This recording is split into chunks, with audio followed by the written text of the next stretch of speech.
नमस्कार दोस्तों, आपका स्वागत है पार्थिव अचीवर्स में। मैं प्रताप सिंह एक बार फिर उपस्थित हूँ एक नई क्लास के साथ। पिछली क्लास में जहां हमने सिटीजनशिप के बारे में जाना था। सिटीजनशिप, आपको पता है कि सिटीजनशिप जो एक कंसेप्ट होता है वो लोगों को ये बताता है कि आप किस देश के नागरिक हो। ठीक है, जब आप किसी देश के नागरिक बनते हो तो उस देश में उपस्थित जो विधि होती है वो भी आपके ऊपर लागू हो जाती है और जो प्रक्रियाएं होती हैं वो भी लागू हो जाती हैं। और आप जब जिस देश के नागरिक बनते हो उस देश की संस्कृति, उसके कानून, उसकी उसकी व्यवस्था, उस और बहुत बहुत आयत में जो चीजें उपस्थित होती है उन सब का पालन करना आपका दायित्व बन जाता है। लेकिन सिर्फ और सिर्फ कानून और संस्कृति और अन्य व्यवस्थाओं का पालन करना या कर्तव्य का निर्वहन करना ही आपका दायित्व नहीं होता है। साथ साथ वो देश आपको कुछ ऐसे अधिकार भी देता है जिस अधिकारों के तहत जो है आपके जीवन को सरल, सुसज्जित और व्यवस्थित बनाया जा सके और उसके तहत आप अपनी जीवन को एक स्वतंत्र तरीके से, एक व्यवस्थित तरीके से जी सके, जिसमें सभी नागरिकों को जो है आप बराबरी की तरीके से ट्रीट किया जा सके और इसी के साथ साथ उनको उनके जीवन निर्वहन के लिए जो जो आवश्यक व्यवस्थाएं हैं, एक स्वतंत्र व्यक्ति के रूप में रहने के लिए वो सारी की सारी चीजें वो मिलती हैं। इसके तहत अगर हम देखें तो हमारे देश में जो है मौलिक, हमारे देश के संविधान में भाग 3 में मौलिक अधिकार के रूप में ऐसा एक प्रोविजन दिया गया है, जिसमें हमें जो है अगर भाग 3 में देखते हैं तो हमें अनुच्छेद 12 से लेकर 35 तक जो है आपका फंडामेंटल राइट्स दिए गए हैं। ये पार्ट 3 है आपका। ठीक है, पार्ट 3 में फंडामेंटल राइट्स की बात की गई है, मौलिक अधिकारों की बात की गई है। अगर हम फंडामेंटल राइट्स की बात करते हैं तो ये राइट्स जो है किसको दिए गए हैं? लोगों को दिए गए हैं। तो ये क्या है? ये फॉर द पीपल है। फॉर द पीपल किसके लिए है? पीपल के लिए। क्योंकि जो टर्म यूज होता है वी द पीपल, प्रस्तावना में आपने देखा था वी द पीपल या हम भारत के लोग। अब उसके बाद क्या हुआ था? भाग 1 आया था जहां पे हमने बात की थी कि भारत है क्या, भारत में कौन कौन से राज्य हैं, वो राज्य अनुसूची 1 के तहत कैसे हो सकते हैं। उसके बाद देखा कि कौन कौन से राज्य भारत में जुड़ सकते हैं, कौन से नहीं जुड़ सकते हैं, क्या भारत के राज्यों का नाम बदल सकता है, अगर बदल सकता है तो क्या प्रक्रिया होती है।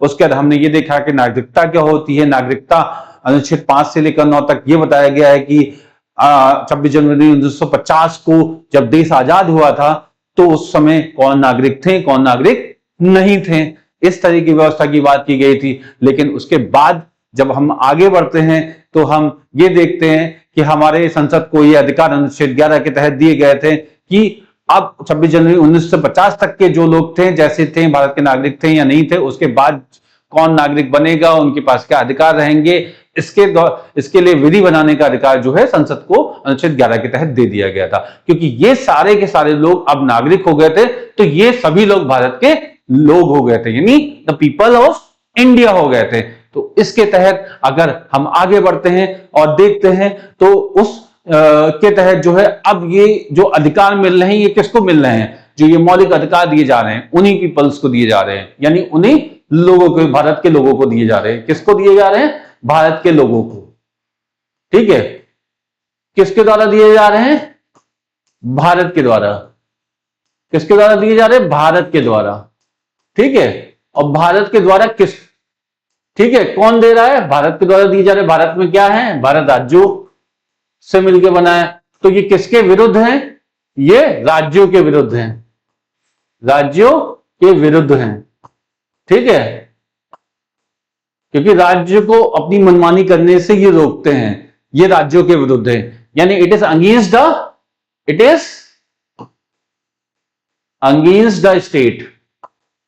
The state. ठीक है, और it is for the people, it is for the people. ठीक है, ये लोगों के लिए है लेकिन स्टेट के अगेंस्ट में है, क्योंकि राज्य अपनी आर्बिट्रेरी पावर या स्वैच्छिक शक्तियों को यहां अप्लाई नहीं कर सकता। राज्य को एक व्यवस्थित राज्य बनाने का अधिकार होता है, जिसके लिए एक अलग व्यवस्था है, जिसमें नीति निर्देशक तत्व दिए गए हैं, जो अपने अनुसार जो है विधि का निर्माण और प्रक्रिया का निर्माण कर सकता है, लेकिन वो किसी भी व्यक्ति के मौलिक अधिकारों का हनन नहीं कर सकता। तो इस वजह से, क्योंकि ये भारत के लोगों को दिए गए हैं और भारत के लोगों को दिए गए हैं, तो ये फॉर द पीपल है मौलिक अधिकार और अगेंस्ट द स्टेट है। ये चीज आपको समझनी जरूरी है। अब आगे बढ़ते हैं अनुच्छेद 12 से लेकर, और आज की क्लास में अनुच्छेद 18 तक हम लोग डिस्कस करते हैं। ठीक है, आगे बढ़ते हैं, बात करते हैं। पहली बात, ये अधिकार क्या होते हैं? ठीक है, अधिकार क्या होते हैं? अधिकार व्यक्ति को राज्य द्वारा प्रदान की गई गारंटी होती है। ठीक है, it is the guarantee which is provided by a state to its people. ठीक है, व्यक्ति द्वारा समर्पित उसकी स्वतंत्रता के बदले, ठीक है, उसकी स्वतंत्रता के बदले, इन प्लेस ऑफ हिज और हर राइट और फ्रीडम्स, राइट नहीं बोल के इसको फ्रीडम बोलेंगे, फ्रीडम के बदले। ठीक है, आपका व्यक्ति की स्वतंत्रता के बदले उनको कुछ अधिकार दिए जा सकते हैं, और जब वो अधिकार दिए जाते हैं तो आप जब भी अपनी स्वतंत्रता को किसी व्यक्ति को समर्पित करते हैं तो ऑब्वियसली कुछ ना कुछ अधिकार आपको मिल जाते हैं, जैसे इंडियन आर्मी हो गया, पुलिस हो गया। ठीक है, इसमें कुछ अधिकार होते हैं, लेकिन इसमें आप कुछ जगह पे बंदेज में आप होगे। जैसा ही कि अगर हम बात करें, एक एग्जांपल के तौर पे ही बात करते हैं, सोशल मीडिया का एक्सेस। आपको पता है हनी ट्रैप के बहुत सारे इश्यूज होते हैं डिफेंस में। ठीक है, डिफेंस में जो आर्मी पर्सनल्स होते हैं या डिफेंस पर्सनल जितने भी होते हैं, उसमें जो है हनी ट्रैप के इश्यूज होते हैं। हनी ट्रैप का मतलब आप समझ रहे होगे, वरना गूगल पे सर्च कर लेना क्या होता है हनी ट्रैप। ठीक है, तो उस व्यवस्था के तहत क्या होता है कि आपका एक्सेस मना कर दी गई है कि आप किसी भी सोशल मीडिया प्लेटफॉर्म पे आप एक्टिवली पार्टिसिपेट नहीं कर सकते हो डिफेंस पर्सनल्स के लिए। तो अगर उनको एक राइट दिया गया है तो उसके साथ उनकी फ्रीडम्स को भी ले लिया गया है। ठीक है, right to make a public appearance, right to freedom of speech जो उनकी है 19 पार्ट ए के तहत, ठीक है, वो पूरी तरीके से उनसे छीन ली गई। उसका मेन कारण है कि उसका डेकोरम बनाने के लिए, जो डिफेंस का डेकोरम है, डिफेंस की सिक्योरिटी के लिए जो जरूरी है, needs as per the needs of the country. ठीक है, तो इन दैट केस वो उनसे ले लिया गया। तो यानी आप अधिकार क्या होते हैं? अधिकार के लिए ये होता है कि आप अपनी स्वतंत्रता के बदले आपको जब कुछ मिलता है तो वही अधिकार कहलाते हैं, कि आप स्वतंत्रता के बदले कुछ ऐसे राइट्स मिलते हैं जो आप जब अपनी स्वतंत्रता को समर्पित कर देते हो वहां पे, तो आपको कुछ अधिकार भी वहां पे प्राप्त हो जाते हैं। प्राप्त होने वाले अधिकार जो होते हैं वो 4 तरीके से होते हैं। वो 4 तरीके से होते हैं, उसमें से एक होता है प्राकृतिक अधिकार, यानी नेचुरल राइट्स, जो हर एनिमल्स को मिलता है। ठीक है, प्राकृतिक अधिकार जो होता है प्रकृति के द्वारा मानव और पशु दोनों को प्रदान किए जाते हैं। ठीक है, human is also animal, but ये एक रेशनल एनिमल है। ठीक है, इसी वजह से है मानव और पशु दोनों को प्रदान किए जाते हैं। प्राकृतिक अधिकारों के जनक कौन थे? जॉन लॉक थे। जैसे कि आप बोल सके, सुन सके, खा सके, पी सके, ये सारे के सारे अधिकार जो हैं वो आपके प्राकृतिक अधिकारों में आते हैं। क्योंकि प्रकृति का जो नियम है वो सबको लागू होता है, वो अलग अलग तरीके से लागू होता है। आगे बढ़ते हैं तो देखते हैं उसके बाद कौन सा होता है? मानव अधिकार। ठीक है, प्रकृति अधिकार के बाद मानव अधिकार, जिसे हम लोग ह्यूमन राइट्स बोलते हैं। और ह्यूमन राइट्स की जो पहली बार बात की गई थी, वो बात की गई थी आपकी यूएनओ में मानव अधिकार चार्टर जो है आपका 1948 का, उसके तहत दिया गया था, जिसमें 30 अनुच्छेद हैं और एक प्रस्तावना है। और आपको पता है कि 10 दिसंबर 1948 को ये लागू हुआ था, तो इसी वजह से 10 दिसंबर को क्या बनाया जाता है? मानव अधिकार दिवस, मानव अधिकार दिवस के रूप में सेलिब्रेट किया जाता है। ठीक है, और मैं आपसे जानना चाहूंगा कि 2025 के मानव अधिकार दिवस की थीम क्या है। ठीक है, अब इसके बाद आता है एक और राइट, जिसे हम लोग मौलिक अधिकार बोलते हैं, जो जिसके बारे में हम डिस्कस कर रहे हैं। ये मौलिक अधिकार यानी फंडामेंटल। राइट जिसे हम लोग बोलते हैं। फंडामेंटल राइट मतलब आधारभूत अधिकार जो होने ही चाहिए किसी व्यक्ति के पास अपने जीवन को निर्वाहन करने के लिए। ठीक है, एक सम्मान पूर्वक जीवन निर्वाहन करने के लिए जो अधिकार होने चाहिए वो होने ही चाहिए व्यक्तियों के पास। मौलिक अधिकार किसी देश के संविधान द्वारा वहां के नागरिकों और गैर नागरिकों को राज्य के विरुद्ध, किसके विरुद्ध? राज्य के विरुद्ध। अभी बोला था ना अगेंस्ट द स्टेट, तो राज्य के विरुद्ध प्रदान किए जाते हैं। ठीक है, ये नागरिकों के मौलिक मूलभूत विकास के लिए अत्यधिक आवश्यक है। जितना भी आपका फंडामेंटल डेवलपमेंट्स होती हैं उसके लिए बहुत ज्यादा जरूरी है, क्योंकि आपको पता है कि हम एक डाइवर्सिटी, यूनिटी इन डाइवर्सिटी की बात करते हैं, और क्योंकि हम एज अ कंट्री एक डाइवर्स नेशन है, और वहां पे जब हम राइट्स की बात करते हैं तो अगर हम एक इक्विटेबल सोसाइटी बनाना चाहते हैं तो उसमें राइट्स बहुत ही ज्यादा मेजर रोल प्ले करते हैं, जिसमें कोई नीचा है कोई ऊपर है, उन दोनों को बराबर लेवल पे लाना ही हमारा जो है मेन मकसद होता है। ठीक है, तो इस केस में देखते हैं कि ये मौलिक अधिकार कितने बड़े काम में आते हैं। उसके बाद एक और होता है, वो कानूनी अधिकार होता है। अब ये बोलते हैं ना कि I will sue into the court, in court. ठीक है, लोगों को धमकी देते हुए सुना होगा कि मैं तुम्हें कोर्ट में देख लूंगा। कि क्यों देख लेते हो? क्योंकि आपको पता है कि संविधान के नियम के बाद भी कुछ और भी कानून हैं जिसे हम लोग क्या बोलते हैं? कानूनी अधिकार बोलते हैं, आईपीसी, सीआरपीसी, जिससे अब बीएनएस और बीएनएसएस में बात करते हैं। वो उस चीज में भी कुछ सेक्शंस लिखे हुए हैं, कुछ अनुच्छेद लिखे गए हैं जो कि बीइंग अ नागरिक आपको एक नागरिक व्यवस्था बनाए रखने के लिए, पब्लिक ऑर्डर बनाए रखने के लिए आपको जरूरी होता है कि आप उस नियमों को पालन करें, क्योंकि आप देश के नागरिक हैं और देश के नागरिक होने के नाते ये आपकी जिम्मेदारी बन जाती है कि आप इस चीज को फॉलो करें, कानून को। तो इसलिए हर व्यक्ति के पास कुछ ना कुछ कानूनी अधिकार होते हैं जो व्यक्ति के विरुद्ध होते हैं, क्योंकि व्यक्ति ही वो कानूनी अधिकारों का उल्लंघन करता है। ठीक है, जबकि मौलिक अधिकार राज्यों के विरुद्ध होते हैं क्योंकि वो व्यक्तियों को प्राप्त होते हैं। ठीक है, तो इस केस में कानूनी अधिकार की बात करते हैं तो कानूनी अधिकार जो है किसी देश के कानून तंत्र को यानी आपका जितना भी लॉ सिस्टम है उसको बात करता है, द्वारा प्रदान किए जाते हैं। इन अधिकारों की प्राप्ति के लिए कानूनी और कानून की स्थापित प्रक्रिया का पालन करना होता है। ठीक है, जितनी भी कानूनी प्रक्रिया या जो लॉ प्रोसीजर्स होते हैं उनको फॉलो करना होता है। ठीक है, अतः इसकी प्राप्ति के लिए सीधे सुप्रीम कोर्ट और हाई कोर्ट नहीं जा सकते हैं। ठीक है, अब इसकी प्राप्ति के लिए सुप्रीम कोर्ट, फंडामेंटल राइट्स जो हैं वो अगर आपका हनन होगा you can directly reach to the High Court और Supreme Court. Even the Supreme Court you can reach if your fundamental right is violated, then you can directly reach up to the Supreme Court. ठीक है, but in that case when the legal right has been infringed, there is a procedure which you need to follow, and by following that procedure you can get your cure।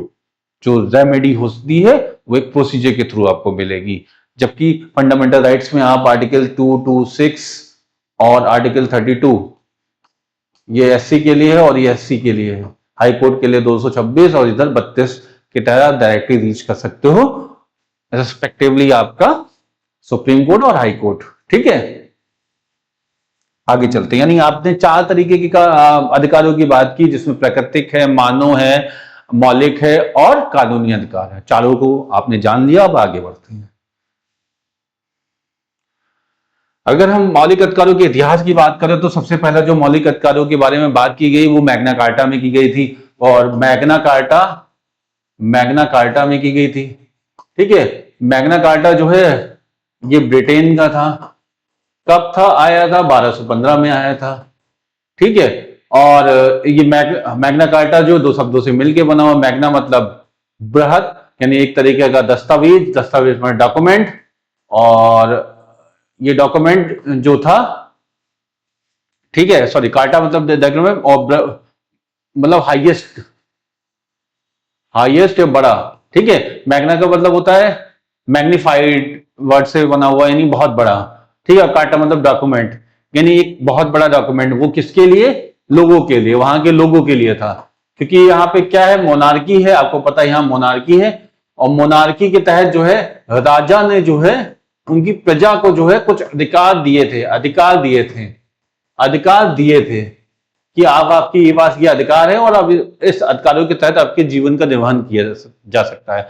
तो इसलिए अगर हम बात करते हैं तो ब्रिटेन के राजा कौन थे उस समय? किंग जॉन थे। किंग जॉन, किम जॉन नहीं, किंग जॉन थे। तो यानी जॉन नाम के किंग थे। 1215 में ब्रिटेन के लोगों के लिए एक लिखित दस्तावेज, जबकि आपको पता है कि इनका जो संविधान है वो अनरिटन है, यानी अलिखित संविधान है, लेकिन जो मैग्ना कार्टा है वो लिखित है, ठीक है, लेकिन ये संविधान में नहीं उपस्थित है। ये आपका किंग के द्वारा एक्सप्लेन किया गया मैग्ना कार्टा था, ठीक है। मैग्ना कार्टा होता है सर्वोच्च और कार्टा का अर्थ होता है दस्तावेज, अतः मैग्ना कार्टा मूल रूप से अधिकारों का सर्वोच्च लिखित दस्तावेज है, ठीक है। यानी हाईएस्ट रिटन राइट के बारे में अगर कोई डॉक्यूमेंट है तो वो मैग्ना कार्टा है। 1215 में किंग जॉन के द्वारा प्रस्तुत किया गया था, ठीक है। उसके बाद अगर हम बात करते हैं तो अमेरिका का मौलिक अधिकारों का इतिहास देखते हैं तो इसमें क्या हुआ? 4 मार्च 1789 को मौलिक अधिकारों का दस्तावेज जोड़ा गया था और ये मौलिक अधिकारों का अध्याय बिल ऑफ राइट्स से लिया गया है, ठीक है। आपका बिल ऑफ राइट्स एक, ठीक है, बिल ऑफ राइट्स है, बिल ऑफ राइट्स ये कहां पे है? ये यूएसए में है। अमेरिका के संविधान से लिया गया, कब? 1789 में लिया गया था, ठीक है, 4 मार्च 1789 में। और अगर हम बात करें तो किसी संविधान में पाए जाने वाला जो मौलिक अधिकारों का प्रथम दस्तावेज था वो यहीं से मिला, संविधान में पाए जाने वाला, ठीक है। मौलिक अधिकारों का प्रथम दस्तावेज अमेरिका के संविधान में मिला था, जबकि ये राजा के द्वारा एक लिखित दस्तावेज था, ठीक है, संविधान में नहीं था ब्रिटेन वाला। आगे बढ़ते हैं और देखते हैं फ्रांस का मौलिक अधिकारों का इतिहास क्या है। तो आपको पता है कि 26 अगस्त 1789 में इनके भी मौलिक अधिकार इनके संविधान में जोड़े गए थे, यानी उनको जहां वो 4 मार्च को जोड़े गए थे, 4 मार्च 1789 को जोड़े गए थे, ठीक है, वहीं पे ये आपका 26 अगस्त 1789 को जोड़े गए थे, ठीक है। ये यूएसए की बात कर रहा है और ये फ्रांस की बात कर रहा है, ठीक है। और अगर मैं फ्रांस की बात कर रहा हूं या फ्रेंच की बात कर रहा हूं तो इस अध्याय में नागरिकों और मानवों के लिए अधिकारों का दस्तावेज कहते हैं be charter of rights for the citizen and man, ठीक है, लोगों के लिए और मैन के लिए।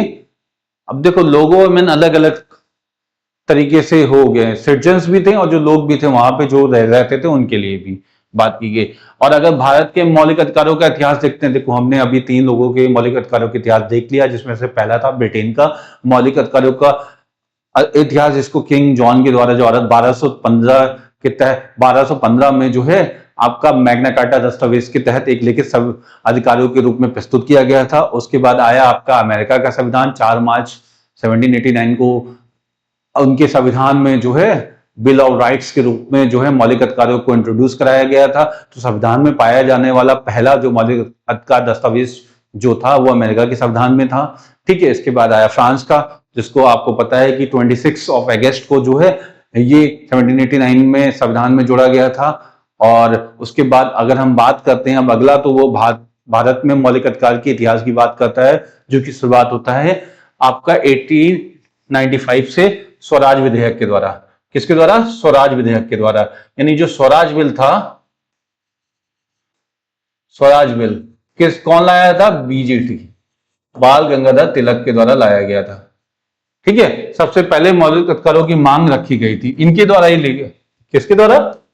बाल गंगा, ठीक है, बाल गंगाधर तिलक के तहत जो है के द्वारा 1895 में एक स्वराज बिल लाया गया था, स्वराज बिल लाया गया था। और स्वराज बिल के तहत जो है आपका राइट्स की मांग की गई थी, फंडामेंटल राइट्स की मांग की गई थी। तो पहले फंडामेंटल राइट्स की मांग किसके द्वारा की गई थी? स्वराज बिल के द्वारा की गई थी। इसके बाद आपका 1925 में फिर एक बार रिवाइव होता है। एनी बेसेंट जो होती हैं वो कॉमनवेल्थ विल ऑफ नेशंस के तहत जो है मौलिक अधिकारों की मांग रखती हैं।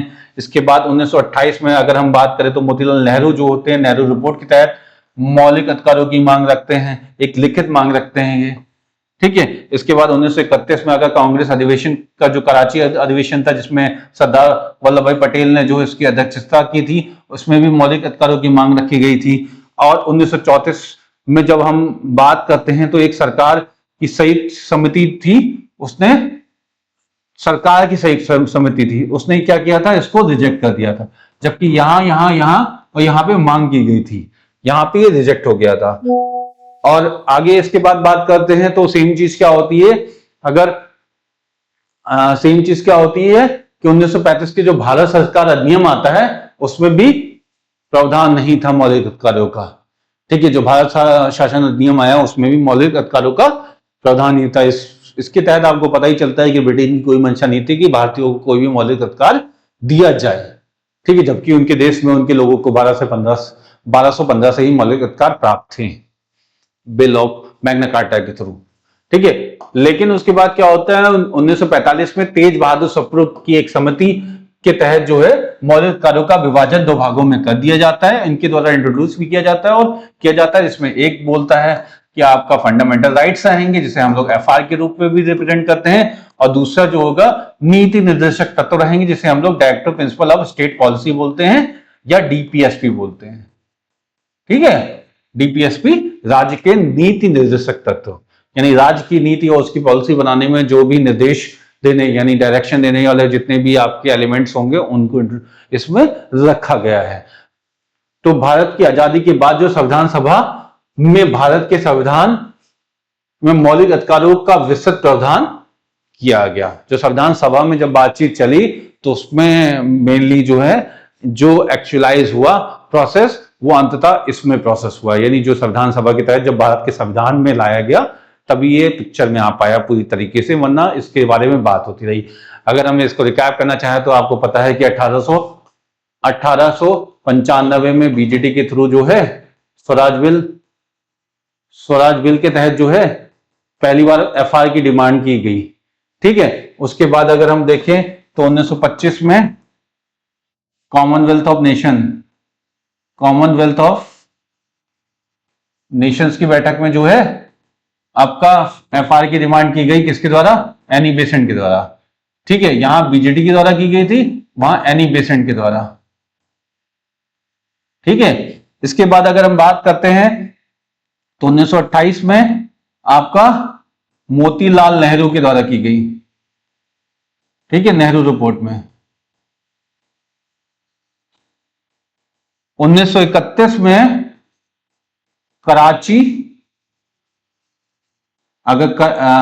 कराची कांग्रेस सेशन में, ठीक है, सरदार वल्लभ भाई पटेल के द्वारा की गई। ठीक है, 1934 में जो है कमिटी ने इसे नकार दिया। 1935 में जो गवर्नमेंट ऑफ इंडिया एक्ट था उसने इसको नकार दिया। उसके बाद तो आपको पता ही है कि आपका तेज बहादुर सप्रू के द्वारा जो है इसको फिर से इंट्रोड्यूस किया गया और इसके बाद दो भागों में तोड़ के इसको इंट्रोड्यूस किया गया, एक मौलिक अधिकार और दूसरा डीपीएसपी के तौर पे। अंततोगत्वा जो है आपका जब संविधान सभा बैठी और उसने जो है संविधान में इसको पूरी तरीके से परिमार्जित कर दिया और उसके बाद ये हर देश के हर नागरिकों को संविधान लागू होने के बाद प्राप्त हो गया। अब बढ़ते हैं मेनली जिसके बारे में हम डिस्कशन कर रहे हैं वो है हमारा अनुच्छेद। ठीक है, तो अगर हम बात करें तो आपको पता है कि अमेरिका के संविधान से लिया गया, क्योंकि पहली बार अमेरिका के संविधान में ये इंट्रोड्यूस हुआ था बिल ऑफ राइट्स के तहत। किसके तहत? बिल ऑफ राइट्स के तहत। कब? 4 मार्च आपका 1789 में। ठीक है, और ये हमारे संविधान का भाग 3 है। मैग्ना कार्टा भी इसे कहते हैं, जैसे ब्रिटेन में इसको मैग्ना कार्टा बोलते हैं वैसे यहां भी भारत के संविधान का मैग्ना कार्टा, यानी बहुत ही विशिष्ट और बहुत ही इंपॉर्टेंट डॉक्यूमेंट है ये। ठीक है, और ये किसके विरुद्ध होते हैं? राज्य के विरुद्ध होते हैं। मौलिक अधिकार हमेशा अगेंस्ट द स्टेट्स होते हैं। ठीक है, और अगर आपके मौलिक अधिकारों का हनन हो रहा है तो आप सीधे कहां जा सकते हो? Court of law. कहां? Court of law. कहां पे? सुप्रीम कोर्ट और हाई कोर्ट 226 और 32 के तहत। ठीक है, directly you can approach to the court of law. यानी ये क्या होते हैं?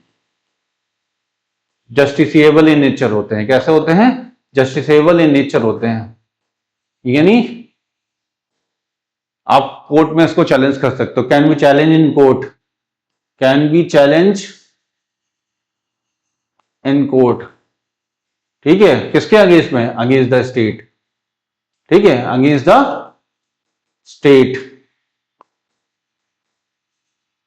ठीक है। अब बात करते हैं तो ऑब्वियसली किसके विरुद्ध है, राज्य के विरुद्ध है, तो राज्य की क्या परिभाषा हो सकती है, तो राज्य की परिभाषा के बारे में बात करते हैं तो भारत की सरकार की संसद होगी, भारत की सरकार पूरी की पूरी जो सरकार होती है वो, और संसद क्योंकि पार्लियामेंट वहीं पे एग्जिस्ट करती है, तो भारत की सरकार, ये संसद, राज्य की सरकार और उसका विधानमंडल, विधानमंडल में दोनों आते हैं। आपको पता है विधानमंडल में आपका लेजिस्लेटिव काउंसिल भी आती है और लेजिस्लेटिव असेंबली भी आती है, यानी आपकी विधानसभा भी आती है, विधान परिषद भी आती है, और जो राज्य में सरकार उपस्थित होती है वो सभी के सभी लोग, या फिर स्थानीय प्राधिकारी, जितने भी लोकल एडमिनिस्ट्रेशन होते हैं वो पूरे के पूरे राज्य के अंदर में आते हैं, या अन्य प्राधिकरण जितने भी होते हैं। हाँ, लेकिन एक चीज याद रखिए कि न्यायपालिका राज्य की परिभाषा में नहीं आता है, ठीक है, ये याद रखिएगा, एक एक्सेप्शन है, न्यायपालिका राज्य की परिभाषा में नहीं आता, यानी न्यायपालिका में आप अपने राइट्स को क्लेम करने नहीं जा सकते क्योंकि वो कस्टोडियन है आपके राइट्स का,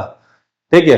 तो अब अगर उसी के ऊपर अगेंस्ट कर दोगे, they are taking care of your rights and you are going against them, so there is no way of to getting out from that loop, ठीक है। तो there is some certain secret place should be exist, ठीक है, यानी एक पवित्र स्थान तो होना ही चाहिए जिसको सबको ही माने, ठीक है। वो पवित्र स्थान हमारे यहाँ जुडिशरी को बनाया गया है, न्यायपालिका को बनाया गया है, ठीक है। आगे चलते हैं। तो स्टेट्स के तौर पे ये देखा, उसमें एक लिखा होता अन्य प्राधिकारी, अन्य प्राधिकारी का मतलब कि और ऐसे कौन कौन सी जगह हो सकती हैं जहां स्टेट की डेफिनेशन अप्लाई हो सकती है, यानी जिसके विरुद्ध हम क्या कर सकते हैं, फंडामेंटल राइट्स को लागू करा सकते हैं, ठीक है। तो उसमें क्या था, अगर हम बात करते हैं कि उसको एक्सप्लेन करने की बात कहेगी कि वो अन्य प्राधिकारी कौन है, तो ये केस हुआ था सोम प्रकाश बनाम भारत संघ के तहत 1981 में हुआ था।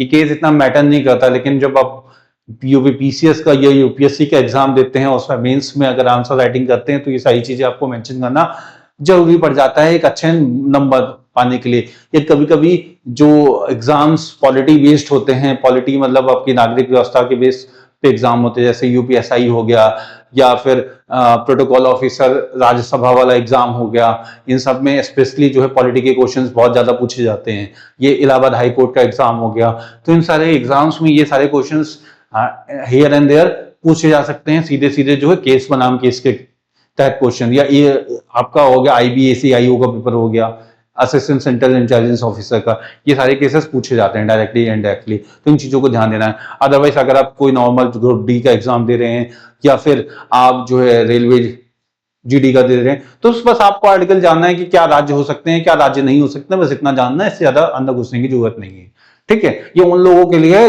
ये जो वीडियो आप देख रहे हो ये हॉलिस्टिक है, आपके ज्ञान को भी बढ़ाएगा, साथ साथ आपकी एक्यूरेसी को भी बढ़ाएगा कि आप किसी भी तरीके के क्वेश्चन आपके सामने आए तो आप पूरी तरीके से उसको सॉल्व करने में सक्षम हो, ठीक है। सरकार के संसाधन जितने भी आपके रिसोर्सेस होते हैं, आपके जितने भी फंक्शंस होते हैं सरकार की, जितने भी काम सरकार के होते हैं, वो सारे के सारे अन्य प्राधिकारी के तौर पे आते हैं। या फिर हिस्ट्री, पूर्व इतिहास सरकार का है, ठीक है, जैसा भी हो सारी की सारी चीजें आते हैं, यानी उनके चाहे फंक्शंस हो, जो भी सारी सरकार की क्रियाविधि कर रहे हो, रिसोर्सेज सरकार के जितने भी होंगे, चाहे वो तालाब हो, तालाब अगर सरकारी है तो उसमें सब कोई पानी पी सकता है, ऐसा नहीं कि सिर्फ हिंदू पी सकता मुस्लिम नहीं पी सकता, ये है वो है, सबके बारे पानी पीने का अधिकार सभी व्यक्ति का और सभी व्यक्ति पी सकते हैं। अगर फंक्शंस की बात कर सकते हैं तो जो भी सरकार द्वारा संचालित क्रियाविधि होती है, जैसे योजनाएं हो गई, तो अगर अन्न योजना है तो उसमें 5 किलो राशन मुस्लिम को भी मिलेगा, हिंदू को भी मिलेगा, ईसाई को भी मिलेगा, क्रिश्चियन को भी मिलेगा, कोई जाति के भेद पे या धर्म के भेद पे कोई भी भेदभाव नहीं होगा। वो राज्य जो है सबको बराबर ही ट्रीट करती है और राइट सभी को बराबर ही मिलते हैं, ठीक है। या हिस्ट्री है तो उसको नहीं बदला जा सकता। एक उदाहरण के तौर पे देखते हैं तो ऑल नेशनलाइज बैंक जितने भी उसमें सबको एक्सेस मिलेगी, क्योंकि ये सरकार के द्वारा है। ये शेड्यूल कमर्शियल बैंक होते हैं जिसे हम लोग बोलते हैं एससीबी, ठीक है आपका। उसके बाद आपको पता आईडी, ठीक है, ICAR, Indian council of agriculture research, जिसे भारतीय कृषि अनुसंधान केंद्र, ठीक है बोलते हैं, या CSIR होता है, ठीक है, council of scientific and industrial research, ठीक है, उसमें जो भी हो, या IFC होता है, इंडियन फूड कॉर्पोरेशन, ONGC है, इंटरनेशनल एयरपोर्ट अथॉरिटी। ऐसा नहीं कि हिंदू ही फ्लाई करेंगे और मुस्लिम नहीं करेंगे, क्योंकि DGCA के नॉर्म्स के अंडर में ये सारे के सारे आते हैं। अब ये एक इशू आप देख ही रहे होंगे, इंडोको का इशू, वो भी इसी तरीके का है कि अब नागरिकों को वंचित नहीं कर सकते उनके अधिकारों से किसी भी तरीके से। नागरिक के अधिकार सर्वोच्च होते हैं और राज्य का ये दायित्व बनता है कि उनके अधिकारों को प्रोटेक्ट करे। अगर वो असहमत होते हैं तो कोर्ट फिर राज्यों के कान पकड़ के कहती है कि ऐसा है, तुमको ये तो करना ही पड़ेगा, ठीक है। आगे चलते हैं। तो राज्य की परिभाषा आपने देख ली कि राज्य की परिभाषा क्या होती है, क्योंकि यही राज्य की परिभाषा जहां अनुच्छेद 12 में दी गई है, वही अनुच्छेद 36 में भी एक्सप्लेन की गई है जब हम DPSP पढ़ते हैं, ठीक है। आगे बढ़ते हैं। अगर हम बात करें तो आर्टिकल 13 की बात करते हैं, तो आर्टिकल 13 जो होते हैं, आर्टिकल 13 क्या कहता है, लॉ के बारे में बात करता है। और हमारे यहां क्या है, रूल ऑफ लॉ है, ठीक है, ठीक है, रूल ऑफ लॉ है, ना कि लॉ बाय रूल है, ठीक है। लॉ बाय रूल और रूल ऑफ लॉ में अंतर क्या होता है, तो अगर मैं बोलूं कि लॉ बाय रूल का मतलब यह होता है किसी राजा का शासन हो गया, रूल मतलब शासन, ठीक है, ठीक है। और किसके द्वारा शासन हो रहा है, शासन के द्वारा कानून बनाया जा रहा है, यानी शासन जो है वो कानून बना रहा है, शासन कानून बना रहा है। तो यानी क्या हो जाएगा, यहां पे शासन अपनी व्यवस्था और अपनी सुविधा के अनुसार कानून बनाएगा, जिसको पसंद करता है उसके लिए कानून बनाएगा, जिसको नापसंद करता है उसके लिए कानून नहीं बनाएगा। तो ये क्या हो सकता है, ये पार्शियल हो सकता है। तो रूल बाय लॉ क्या होता है, पार्शियल हो सकता है। पार्शियल का मतलब क्या, भेदभाव युक्त हो सकता है, ठीक है, भेदभाव युक्त हो सकता है। लेकिन जो रूल ऑफ लॉ है वो क्या होगा, वो भेदभाव विहीन होगा, ठीक है, वहां पे कोई पार्शियलिटी नहीं होगा। वहां पे किसका शासन होगा, कानून का शासन होगा। किसका शासन होगा, कानून का शासन होगा, ठीक है, किसका, कानून का शासन होगा। जहां कानून का शासन नहीं होता, जहां कानून का शासन नहीं होता, शासन नहीं होता, वहां क्या होती है, अराजकता, ठीक है, यानी एनार्की,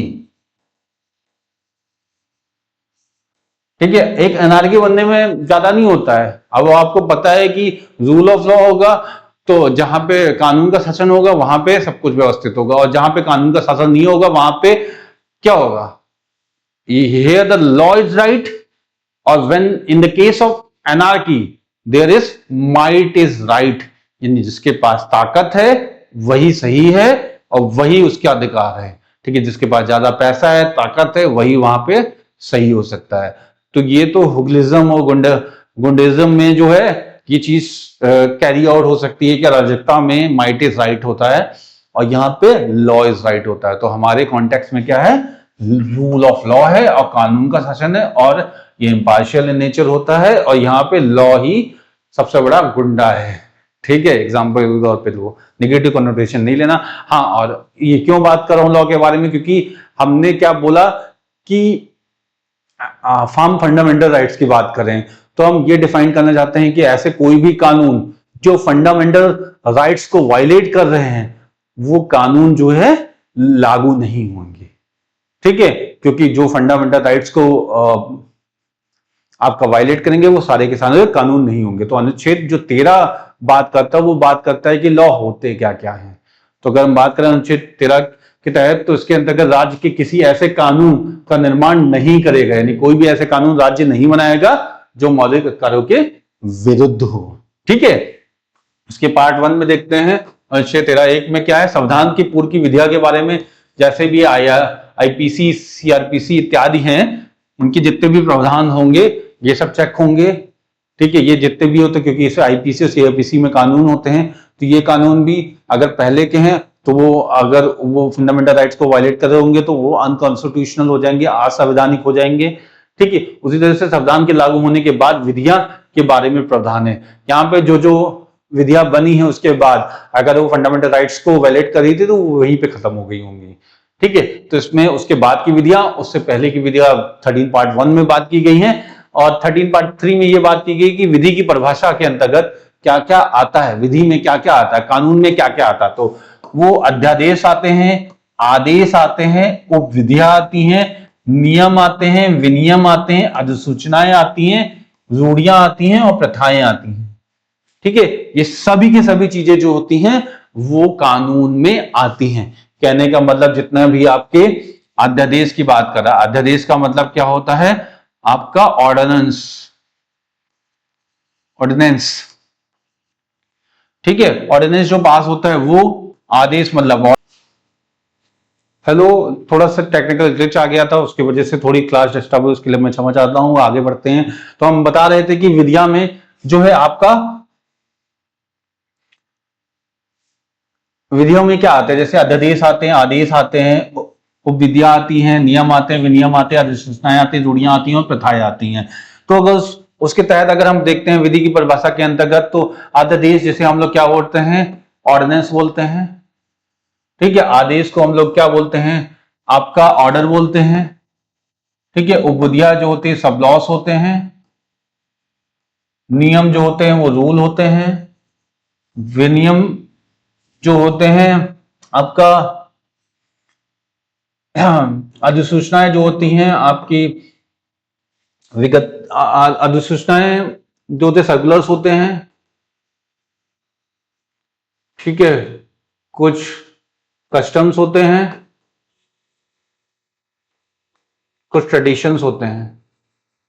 ठीक है,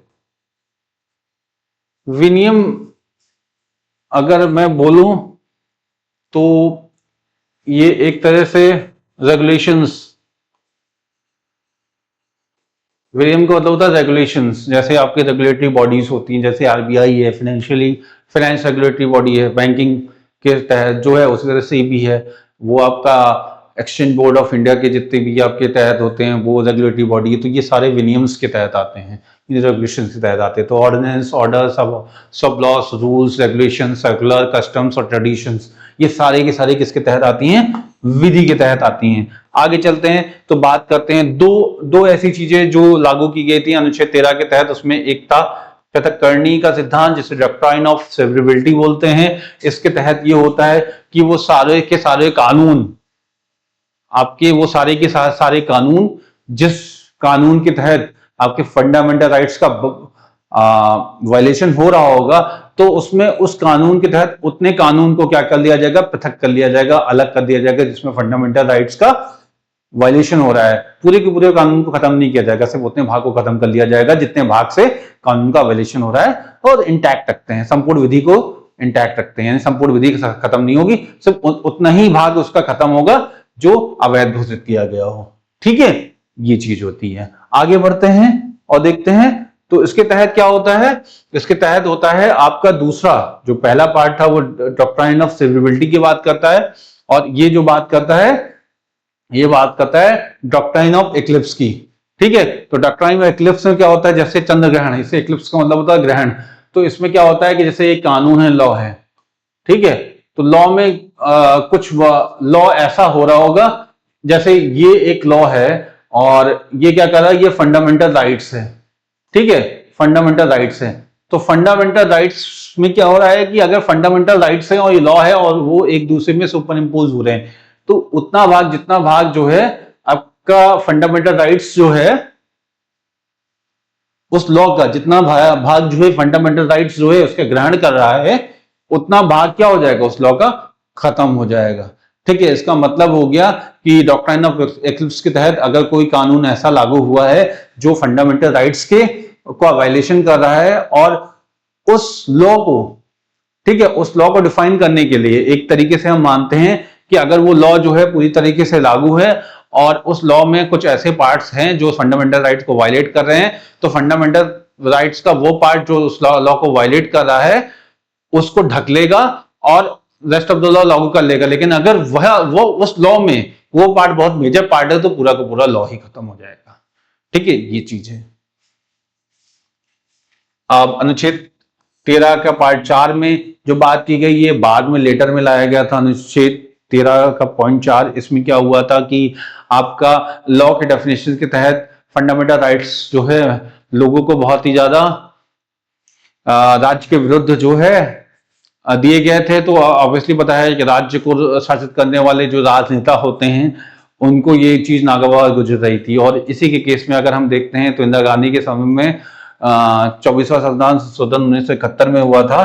तो उस 1971 के तहत जो है कुछ केसेस आए थे जिसमें आपका शंकरी प्रसाद, इसकी जो जेनेसिस थी बहुत पहले से, क्योंकि सरकार चाहती थी कि वो एक छत्र राज्य करे।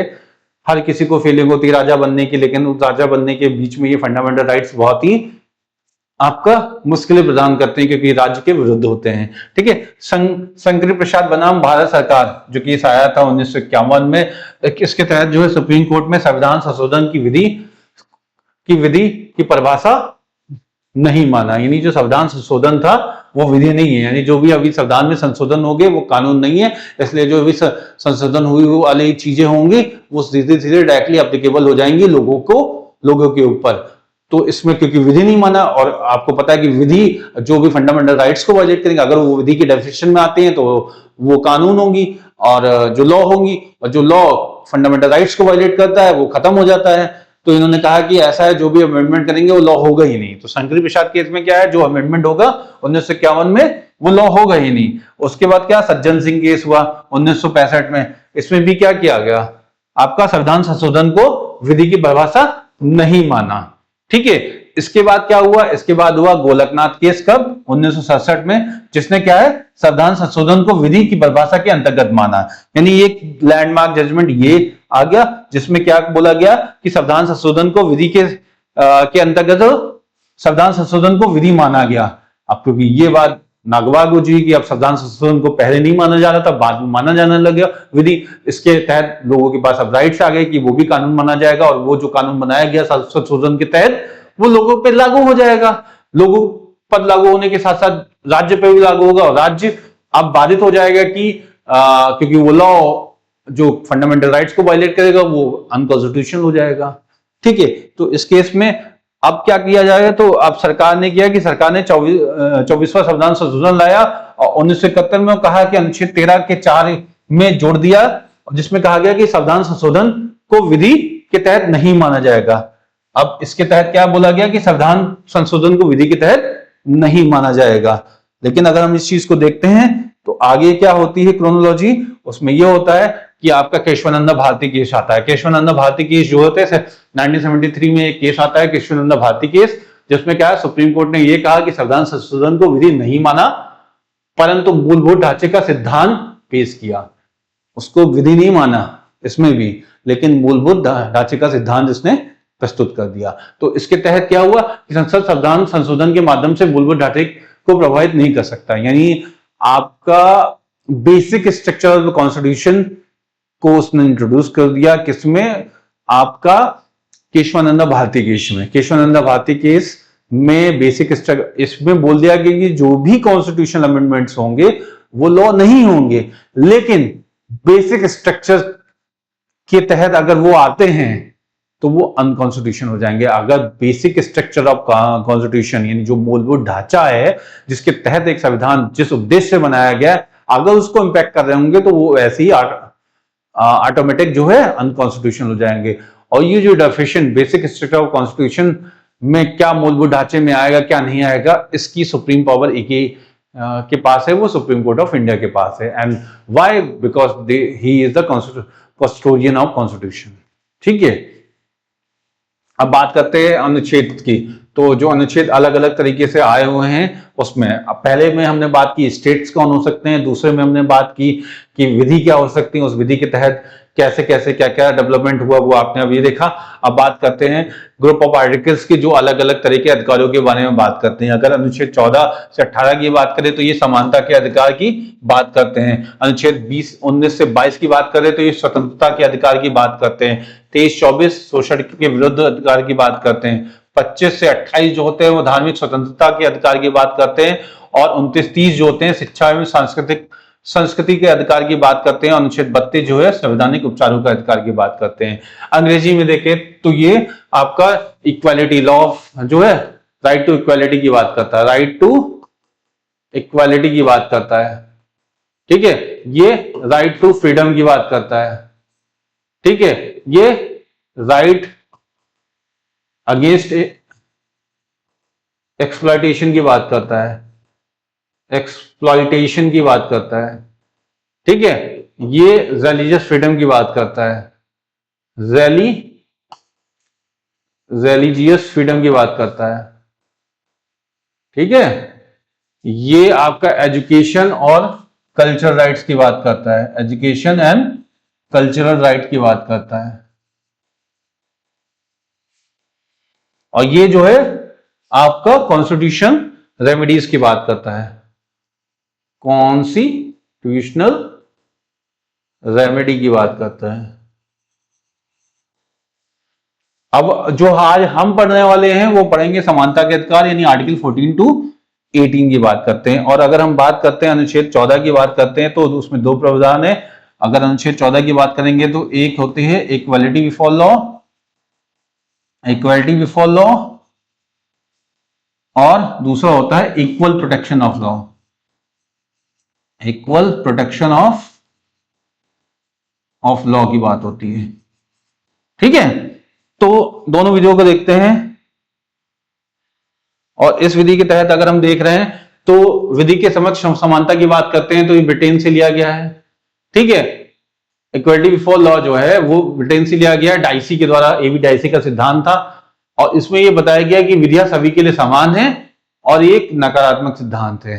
कहने का मतलब है कि स्टेट्स के पास जो है ऐसा नहीं कि कोई इंडिविजुअल जो है, चाहे वो राजा हो, महाराजा हो, वो नेता हो, अभिनेता हो, ठीक है, सबके लिए वो भारत के नागरिक हैं तो वो भारत के नागरिक के रूप में ट्रीट किए जाएंगे, चाहे पावर चाहे जितनी हो उनकी, ठीक है। एक नेता को भी वही सजा मिलेगी जो एक समान नागरिक को मिलती है, ठीक है। एक आईएएस अधिकारी को भी वही सजा मिलेगी जो एक एमटीएस को मिलती है या फिर सफाई कर्मी को मिलती है। वैसे स्ट्रेटिफिकेशन तो होना ही नहीं चाहिए कि कौन निचले स्तर पे कौन है, लेकिन क्योंकि ये ब्यूरोक्रेसी का स्ट्रक्चर है, इसको डेवलप करके रखा गया है, जिसमें A B C D post बनाई गई हैं और उसी के तहत होते हैं, जबकि सरकार के नौकर सभी हैं, ठीक है। लेकिन स्ट्रेटिफिकेशन हमने बना के रखा है डिसिप्लिन को मेंटेन करने के लिए, अनुशासन व्यवस्था बनाए रखने के लिए, क्योंकि वो भी बहुत ज्यादा जरूरत थी किसी व्यवस्था को एक प्रॉपर रूप से संचालित करने के लिए। वरना अगर हम सबको बराबर करने लगे तो सोसाइटी वैसे ही बर्बाद हो जाएगी। लेकिन कानून के तहत जो कानून लोगों पे लागू होते हैं, तो विधि जो है, विधि के समक्ष समानता इसीलिए होती है कि सभी को बराबर राइट्स दिए गए हैं। और इसीलिए उसको नकारात्मक बोला गया। नकारात्मक इसलिए बोला गया है क्योंकि कहीं ना कहीं कुछ लोगों को कभी ना कभी कुछ ऐसे डिसीजन लेने पड़ते हैं जो किसी ना किसी के विरुद्ध होते हैं, लेकिन उस केस में भी होता है। अब जैसे अगर हम बात करें तो क्रिमिनल्स को मारने के लिए इनकाउंटर की व्यवस्था होती है, ठीक है, पुलिस इनकाउंटर करती है, लेकिन जिसका इनकाउंटर करती है वो भी भारत का नागरिक होता है, लेकिन वो कुछ ऐसी इलिसिट एक्टिविटीज में इन्वॉल्व होता है जिसकी वजह से उसका इनकाउंटर करना पड़ जाता है। लेकिन कभी कभी क्या होता है कि उस केस में अपने पर्सनल वेंडरता को खत्म करने के लिए भी कुछ पुलिस कर्मी ऐसी चीजें करते हैं कि किसी ना किसी अपराधी को या किसी ना किसी व्यक्ति को अपराधी घोषित करते हुए उसको मार देते हैं। तो इस केस में क्या होता है कि उस प्रक्रिया के तहत जो है हर एक की स्क्रूटनी होती है। अगर उस पुलिस वाले ने, चाहे वो उसने गलती की हो ना की हो, लेकिन वो कानून के समक्ष तो एक अपराधी के तौर पे ट्रीट किया जाएगा अगर ये प्रूव हो जाता है कि उसने अपनी पर्सनल वेंडरता के तहत किसी को मारा है, ना कि समाज की सुरक्षा के लिए। तो इसके तहत जो है विधि के समक्ष समानता के तहत उसके ऊपर भी वही प्रक्रिया अपनाई जाएगी, ठीक है। ऐसे बहुत सारे केस है, पॉलिटिकल केसेस है, ऐसे बहुत सारे अदर केसेस हैं जिसमें आप देखते होंगे ये व्यवस्था अप्लाई होती है। आप अपने जीवन में देखेंगे तो बहुत जगह पे ऐसा होता है कि पॉलिटिशियंस भी आपके क्या होते हैं, किसी न किसी क्रिमिनल केस में फंसते हैं और उनके ऊपर सजा होती है। क्यों? क्योंकि पॉलिटिशियन होने के नाते ये नहीं कि अपने अपने दायित्वों का निर्वहन कर रहे हैं तो आपके ऊपर ये लॉ लागू नहीं होंगे। तो इसीलिए डाइसिस का जो प्रिंसिपल होता है, जो विधि के समक्ष समानता, जो कि ब्रिटेन से लिया गया है, ये पूरी तरीके से क्या है, एक नकारात्मक सिद्धांत के रूप में प्रतिपादित हो जाता है। उसी तरह से अगर हम बात करते हैं विधियों का समान संरक्षण की बात करते हैं तो ये अमेरिका से लिया गया है, अमेरिका से लिया गया है, ठीक है, अमेरिका से लिया गया। और इसमें क्या होता है, लाइक इज ट्रीटेड लाइक, ठीक है, यानी आपका क्या है, विधियों की समान संरक्षण की बात करते हैं। तो इसके अनुसार क्या होता है, ये एक सकारात्मक सिद्धांत है। यानी अगर एक कोई प्रोसीजर बना हुआ है कि आपका जो व्यक्ति जिस आधार पे होता है उसके लिए कुछ प्रक्रियाएं बनी होंगी। ऐसा नहीं कि अगर किसी मेंबर ऑफ लेजिस्लेटिव असेंबली और किसी आपके एमपी के ऊपर कोई केस कर देता है अपनी पर्सनल वैधता की वजह से या किसी और कारण के वश, तो उनको तुरंत ही गिरफ्तार कर लिया जाएगा। नहीं, वहां पे एक प्रक्रिया जो बनाई गई है उस प्रक्रिया के तहत होगा। आप नोटिस देंगे अध्यक्ष को, उसके बाद अध्यक्ष देखेगा कि सेशन ऑफ पार्लियामेंट चल रहा है कि नहीं चल रहा है, और पार्लियामेंट का सेशन समाप्त होने के 1-1.5 महीने बाद या 1 हफ्ते बाद कैसा केस है, सिविल केस है या क्रिमिनल केस है, उस केस के तहत जो है प्रक्रिया अपनाई जाती है। तो इस वजह से ये जो विधि के समान संरक्षण की बात होती है, ये इसी बात पे परमार्जित करती है कि आपका जो कानूनी राइट्स है वो भी पूरी तरीके से सही तरीके से संरक्षित किया जा सके। ठीक है, तो ये एक धनात्मक सिद्धांत है, यानी एक अफर्मेटिव एक्शन, जबकि अगला ऊपर वाला नेगेटिव था। तो इसके तहत जो है आपका मौलिक अधिकारों की संकल्पना को पूर्ण न होकर सह संबंधित, यानी जो मौलिक अधिकार की सहकल्पना है वो सह संबंधित है, पूर्ण नहीं है, एक दूसरे से रिलेटेबल है। ठीक है, आगे बढ़ते हैं और बात करते हैं। तो इसमें क्या है, इसमें देख रहे हैं कि विधि के समक्ष जो है समानता की बात करिए। विधि के समक्ष जो है समानता के कुछ अपवाद भी हैं। ठीक है, आपके कुछ अपवाद जो हैं एक्सेप्शंस हैं। ठीक है, एक्सेप्शंस हैं। वो एक्सेप्शंस क्या है, आपको पता है कि राष्ट्रपति और राज्यपाल जब अपने कर्तव्य को निर्वहन करते हैं, तो जब अपने कर्तव्य को निर्वहन करते हैं तो उनके द्वारा जो भी है उनके अगेंस्ट में कोई भी फौजदारी मुकदमा नहीं चलाया जाता। अनुच्छेद 361 के तहत यह अधिकार उनको दिया गया है। दीवानी के मामले में जो है 2 महीने की नोटिस की आवश्यकता होती है। अगर दीवानी कोई मामला, फौजदारी मामला है, पहले तो क्रिमिनल केस कोई हो नहीं सकता। ठीक है, दूसरी बात जो सिविल केस होते हैं उसमें 2 महीने की नोटिस दी जाती है अनुच्छेद 361 के तहत। अगर कि कोई भी राष्ट्रपति या राज्यपाल अपने कार्यों का निर्वहन कर रहा है और उसके तहत उस कार्यकाल के दौरान उसके ऊपर कोई फौजदारी मुकदमा नहीं चलेगा, लेकिन अगर सिविल मामले की कोई बात आ रही है तो 2 महीने पहले उसको नोटिस दी जाएगी 361 के तहत। और राष्ट्रपति और राज्यपाल के निर्णय को प्रत्येक न्यायालय में कोई भी जवाबदेह नहीं होगा। यानी अगर कोई राष्ट्रपति और राज्यपाल कोई निर्णय लेता है तो किसी भी आपका न्यायालय में अकाउंटेबल नहीं होगा। उसी तरह से अगर पार्लियामेंट के अंदर आपका एक प्रिविलेज मोशन होता है, जिसे हम लोग बोलते हैं 105 के तहत एक प्रिविलेज मोशन होता है, विशेषाधिकार प्रस्ताव होता है, जिसके तहत ये होता है कि आपका अगर संसद में कोई भी बात आप बोलते हो तो उसके लिए आप जवाबदेह नहीं होगे। ठीक है, अगर राज्य विधानमंडल में भी यही होता है तो वो 194 के तहत ये होता है कि अगर राज्य विधानमंडल में कोई बात कोई बोली जाती है अगर किसी भी एमपी या एमएलए या एमएलसी के द्वारा, तो वो भी उस बात के लिए जवाबदेह नहीं होगा। कहां पे? न्यायालय में। ठीक है, तो यानी ये सब क्या दे रहा है, एक तरह से इम्यूनिटी दे रहा है, एक तरह से लीगल प्रोटेक्शन दे रहा है। ठीक है, तो ये अनुच्छेद 14 के भाग 2 में जो होता है इक्वल प्रोटेक्शन ऑफ लॉ, जिसे अमेरिका से लिया गया, जो कि एक धनात्मक सिद्धांत के रूप में कार्य कर रहा है, उसमें ये चीजें आती हैं। और अनुच्छेद 14 का उल्लंघन नीति निर्देशक तत्व के अनुच्छेद 39B और 39C के तहत लागू करने के लिए किया जा सकता है। अनुच्छेद 14 का, यानी अगर हम बोले equal protection of law, equal protection of law में ये बोला गया है कि जिसने जो संपत्ति अर्जित की है वो उसी की हो सकती है, तो ऐसा नहीं हो सकता। आपको पता है कि टैक्स के तौर पे हम ज्यादा टैक्स लगाकर भी व्यक्ति से वसूल कर सकते हैं। रीजन क्या है? रीजन ये है कि हम लोग कंसंट्रेशन ऑफ वेल्थ नहीं कर सकते कि एक ही व्यक्ति के बाद सारा का, अडानी के पास पूरा का पूरा पैसा पहुंच जाए या अंबानी के पास पूरा का पूरा पैसा देश का पहुंच जाए, वो भी नहीं हो सकता ना, वो भी नहीं किया जा सकता। भाई वो कैसे किया जा सकता है? तो व्यक्ति के पास रिसोर्सेज बचेंगे नहीं, अब वो चाहे नौकरी दे या ना दे, ये चीज है। इसका एक एग्जांपल अभी जो है सबसे बड़ा एग्जांपल आपकी इंडिगो एयरलाइंस का देख सकते हैं आप। इंडिगो एयरलाइंस में क्या हुआ, 65% शेयर्स इंडिगो एयरलाइंस के पास थे। ठीक है, एक अधिकार के तौर पे वो निकल के सामने आ रही थी और यही कारण हुआ अंततोगत्वा कि उसकी वजह से ट्रैफिक डिसरप्शन हुआ और उसने मार्केट को, डीजीसीए को अपने बातों में फंसा के रखा। तो कानून उस समय जो है equal protection of law applicable नहीं हो सकता। इसीलिए क्या बोला जाता है कि अनुच्छेद बी और अनुच्छेद 39C के तहत जो है हम कभी कभी अनुच्छेद 14 को वायलेट कर सकते हैं। और वियना समझौता 1961 के तहत जो है कूटनीतियों के विशेष प्रकार का स्वतंत्रता दे रखी है, जिसके तहत कूटनीति के खिलाफ किसी भी कानूनी फौजदारी मामला दर्ज नहीं किया सकता। कूटनीतिज्ञों में कौन कौन आते हैं? अगर हम बात करें तो जितने भी स्ट्रेटेजिस्ट होते हैं उनको बोलते हैं। ये डिप्लोमेट्स भी हो सकते हैं, ये फॉरेन एनवॉयस भी हो सकते हैं। ठीक है, इन सारे लोगों को बोला जाता है। आगे चलते हैं और देखते हैं अगर हम बात करें अनुच्छेद, अब हाँ इसके बाद आगे आता है अनुच्छेद 15। अनुच्छेद 15 ये कहता है कि किसी व्यक्ति के साथ भेदभाव नहीं किया जा सकता। किस किस बेस पे भेदभाव नहीं किया जा सकता? कुछ 5 पॉइंटर्स हैं जिसमें बोलते हैं religion, race, caste, sex and place of birth के तहत, यानी जाति, धर्म, लिंग, जन्मस्थान, मूल वंश के तहत कोई भी भेदभाव नहीं किया जा सकता। यानी आपका इस 5 पॉइंटर के तहत जो है कोई भी भेदभाव या डिस्क्रिमिनेशन नहीं किया जा सकता। हाँ, आपके अनुच्छेद 15 के तहत। अनुच्छेद 15 के पार्ट 2 में ये कहा गया है कि राज्य हो या व्यक्ति हो, किसी भी नागरिक के साथ धर्म, मूलवंश, जाति, लिंग, जन्मस्थान, इनमें से किसी भी आधार पर भेदभाव नहीं करेगा।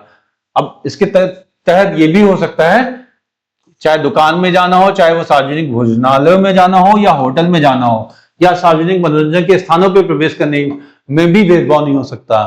अब ये होता है कि मॉल में जा रहे हैं, धोती कुर्ता पहन के जा रहे हैं, ठीक है, तो ऐसा नहीं कि आपको रोक दिया जाएगा क्योंकि वहां शहरी लोग आते हैं, जींस पैंट और स्कर्ट पहन के लोग आते हैं, तो उन्हीं को अलाउ किया जाएगा।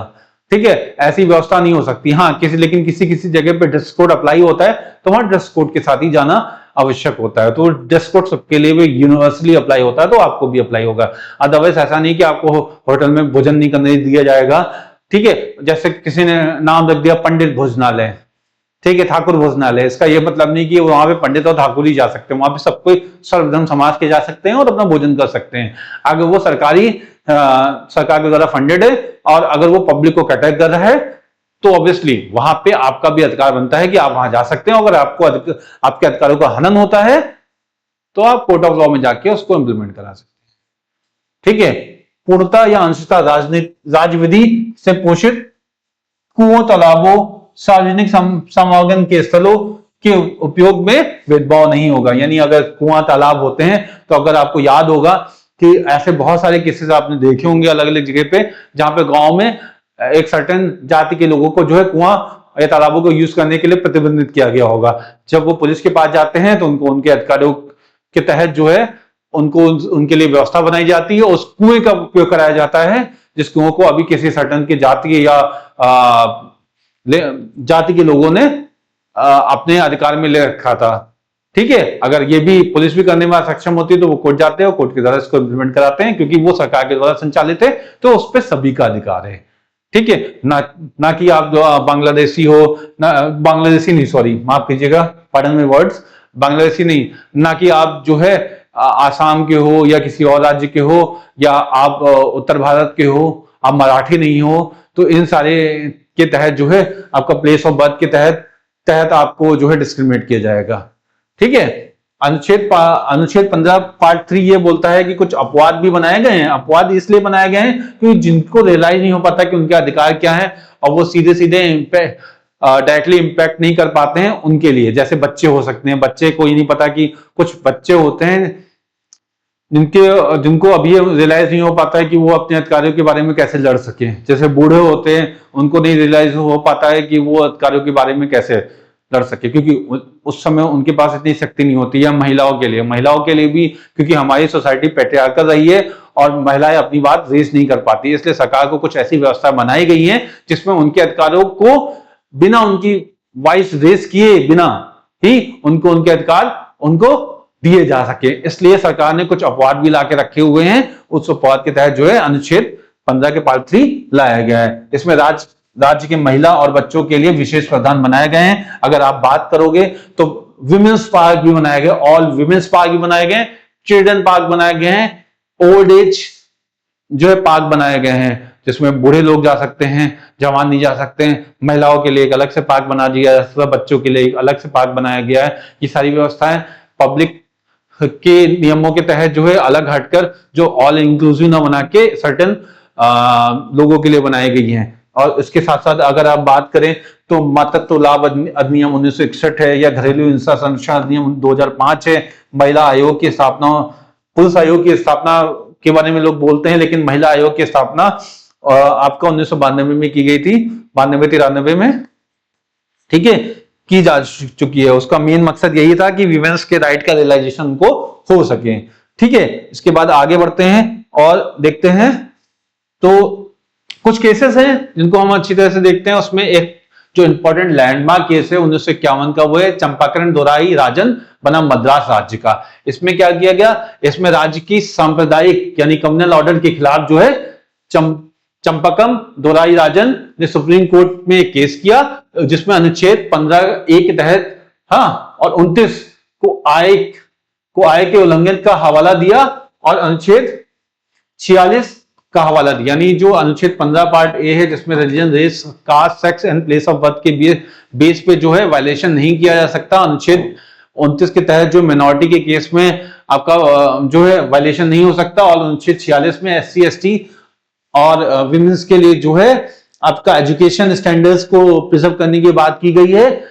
उन सबका जो है उन सबके विरुद्ध जो है आपका एक तरीके से जो चंपकम दोराई राजन थे उन्होंने कहा ये तो सीधे सीधे एक स्पेशल कास्ट और लोगों को जो है कैटर कर रहा है। तो इस केस के तहत जो है आप जो है ये वायलेशन कर रहा है फंडामेंटल राइट्स का कि religion, race, caste, sex and place of birth के तहत जो है व्यवस्था बनाई गई थी उसको पूरी तरह से वायलेट कर रहा है। तो इस केस में क्या हुआ, राज्य ने इनके विरुद्ध प्रथम संविधान संशोधन के माध्यम से अनुच्छेद 15 का पार्ट 4 जोड़ा। इसमें क्या कहा गया, इसमें यह कहा गया कि जो 15 का पार्ट 4 है इस केस के तहत ही 15 का पॉइंट 4 आया था। इसमें कहा गया था कि राज्य SC ST सामाजिक और शैक्षणिक रूप से पिछड़े लोगों के लिए आरक्षण का प्रावधान कर सकता है। जो अनुच्छेद 46 था SC ST और विमेंस के लिए शिक्षा की व्यवस्था जो की गई थी, जिसमें बोला गया था कि जनरल के लिए क्यों नहीं की गई, OBC के लिए क्यों नहीं की गई, ठीक है, इन लोगों के लिए क्यों नहीं की गई, ये व्यवस्था इसीलिए नहीं की गई थी क्योंकि आपका वो लोग संपन्न वर्ग के लोग थे, लेकिन ये लोग अपने राइट्स को रियलाइज नहीं कर पा रहे थे। तो इसकी वजह से क्या हुआ, 15 का पार्ट ए के तहत की religion, race, caste, sex, place of birth के तहत जो है आपके भेदभाव नहीं होगा आपके लिए 15, जबकि तो उसके तहत आपने क्या किया, आपने 29 में भी ये किया कि आपने उनको अधिकार दे दिए मिनॉरिटी को, आपने 46 में क्या किया, लोगों को अधिकार दे दिए। तो उसके तहत फिर सरकार ने, सुप्रीम कोर्ट ने कहा कि ऐसा है सरकार कुछ चीजें कर सकती है, और वो किसके लिए कर सकती है, इसके लिए एक और आर्टिकल ऐड होगा जो कि 15 का पॉइंट 4 होगा। और उसके तहत क्या हुआ, राज्य अब SC ST और सामाजिक और शैक्षिक रूप से जितने भी पिछड़े लोग होंगे उनके लिए भी अधिनियम बना सकती, आरक्षण प्रोवाइड कर सकती है। जो आरक्षण का कंसेप्ट जो आया SC ST के लिए वो इसी पार्ट से आया। शैक्षिक संस्थानों में आरक्षण का भी प्रावधान करता है, ठीक है। उसके बाद आर्टिकल 15 का पार्ट 5, ठीक है, ये कब आया, ये सहकारिता के बारे में आया था। 93 संविधान संशोधन 2005 में जोड़ा गया था, जिसमें कहा गया कि उच्च शैक्षिक संस्थाओं जैसे IIT, IIMs, एम्स इत्यादि में SC ST और SEBC यानी socially, educationally and backward classes के लिए आरक्षण का प्रावधान बनाया गया है, ठीक है। आगे चलते हैं, अनुच्छेद 15 का पार्ट 6 देखते हैं। तो अनुच्छेद 15 के पार्ट 6 के तहत क्या होता है, संविधान के 103वें संविधान संशोधन 2019 के माध्यम से आपको पता है कि आर्थिक और सामाजिक रूप से पिछड़े लोगों के लिए जो है 10% आरक्षण के प्रावधान भी किया गया है, जो कि 15 के पॉइंट 6 में आया और 16 के पॉइंट 4 में आया है, ठीक है, दोनों में एप्लीकेबल हुआ है। जिसमें आपको पता है कि ये EWS वाला कोटा जो है दोनों में एप्लीकेबल होगा, और ये किसके तहत आया, आर्थिक रूप से पिछड़े लोगों के लिए आया है। अनुच्छेद 16 क्या बात करता है, जहां पे अनुच्छेद 15 में आपके 5 पॉइंटर होते थे, क्या क्या, religion, race, caste, sex and place of birth, उसी के अनुसार जो है आपका अनुच्छेद 16 जो है वो लोक नियोजन में समानता की बात करता है, इक्वालिटी इन पब्लिक एम्प्लॉयमेंट की बात करता है। अगर मैं बात करूं कि एम्प्लॉयमेंट की बात कौन करता है तो अनुच्छेद 16 करता है। इसके तहत क्या हो सकता है, 2 तरीके की चीजें होती हैं, एक तो नियुक्ति होती है, एक तो नियोजन होता है, ठीक है। हाँ, 2 तरह के रोजगार के अवसर की समानता होती है, नियुक्ति के केस में और नियोजन के केस में, ठीक है। अनुच्छेद का 16 पार्ट 2 क्या बोलता है, बोलता है कि राज्य में किसी भी नागरिक के साथ धर्म होता है ना, रिलीजन, ठीक है, मूलवंश, लिंग, जन्म स्थान, जाति, उद्भव मतलब आपका डोमिसाइल, सॉरी डोमिसाइल निवास हो गया, और उद्भव कहां पे इसका जनरेशन हुआ है, ठीक है, उत्पत्ति के आधार पे आपके ऊपर जो भेदभाव नहीं करेगा। यानी यहां पे कितने हैं, 7 पॉइंटर्स हैं। ये डायरेक्टली क्वेश्चन में पूछ लिया जाता है कि 5 पॉइंटर किसमें है, 7 पॉइंटर किसमें है, ठीक है। ये छोटे मोटे एग्जाम जितने भी होते हैं आपके ग्रुप डी, SSC और जो है इन सारे एग्जाम्स में, छोटे मोटे नहीं, आजकल तो सारे एग्जाम्स है, पार्डन माय वर्ड, ठीक है, सारे एग्जाम बहुत इंपॉर्टेंट हो गए, नौकरी भी बहुत ज्यादा इंपॉर्टेंट होगी, तो इस केस को ध्यान देने योग्य रह गया है। ठीक है, राज्य में किसी भी नागरिक के साथ धर्म, मूलवंश, लिंग, जन्मस्थान, जाति, उद्भव और निवास के स्थान पर भेदभाव नहीं करेगा, यानी यहाँ 7 पॉइंटर्स के बेसिस पे भेदभाव नहीं हो सकता। आगे बढ़ते हैं और देखते हैं, तो बात करते हैं आपका अपवाद एक बनाया गया है। अपवाद क्या है? 16 के पार्ट 3 में इसमें बोला गया है कि संसद के द्वारा विधि बनाकर निवास के स्थान पर भेदभाव कर सकता है। आपको पता है कि कुछ राज्य ऐसे हैं जो निवास के बेसिस पे जो है भेदभाव करते हैं, और निवास के स्थान पर भेदभाव करने वाले कुछ राज्य जैसे हिमाचल प्रदेश, मणिपुर, त्रिपुरा, आंध्र प्रदेश इत्यादि, ये क्या करते हैं कि ग्रुप बी, ग्रुप सी और ग्रुप ए सर्विसेज में अपने ही लोगों को लेने के लिए बात करते हैं। जैसा कि अभी आपका उत्तराखंड ने किया गया, उत्तराखंड ग्रुप ए सर्विसेज में, ग्रुप बी सर्विसेज में कुछ जगह पे, जैसे पीसीएस है, उत्तराखंड पीसीएस में सारे राज्य के लोग अप्लाई कर सकते हैं। लेकिन अगर उसी की आरओई की परीक्षा हो या कुछ और भी उसके जो लोकल लेवल के एग्जाम्स होते हैं, उसमें सिर्फ और सिर्फ उत्तराखंड के लोग ही, निवास करने वाले लोग ही अप्लाई कर सकते हैं और परीक्षा दे सकते हैं। यही केस मध्य प्रदेश में करके रखा हुआ है और कुछ अन्य राज्यों में उत्तर भारत के करके रखा गया है, और ये इनको अधिकार देता है कि अपने राज्य के नागरिकों को जो है नौकरी प्रदान कर सकते हैं। यही सिमिलर जब अमेरिका कर रहा है तो लोगों को बुरा लग रहा है, ठीक है, कि वहां के नागरिकों को ही रोजगार मिले, इंडियंस और अदर कंट्री के लोग जाके वहां पर रोजगार ना करें। ठीक है, और अगर हम बात करें तो 371D आंध्र प्रदेश के लोगों के लिए विशेष प्रावधान जो है निवास के आधार पर दिया गया है। ठीक है, अब जो एक और आर्टिकल है, आर्टिकल 16 का पॉइंट 4, आपको पता है राज्य में पिछड़े वर्ग के लोगों के लिए जिनका प्रतिनिधित्व, रिप्रेजेंटेशन पर्याप्त नहीं है, विशेष प्रावधान कर सकता है। और आपको पता है अनुच्छेद 340 के तहत जो है राष्ट्रपति पिछड़ा वर्ग आयोग का गठन करता है, जो पिछड़ी जातियों के बारे में पहचान कर सकता है। और अनुच्छेद 340 के तहत प्रथम पिछड़ा वर्ग आयोग किसका है? काका कालेकर आयोग 1963 में गठन किया भी गया था। 1955 में इस आयोग ने रिपोर्ट सौंपी और रिपोर्ट में सरकार ने कोई संज्ञान नहीं लिया था।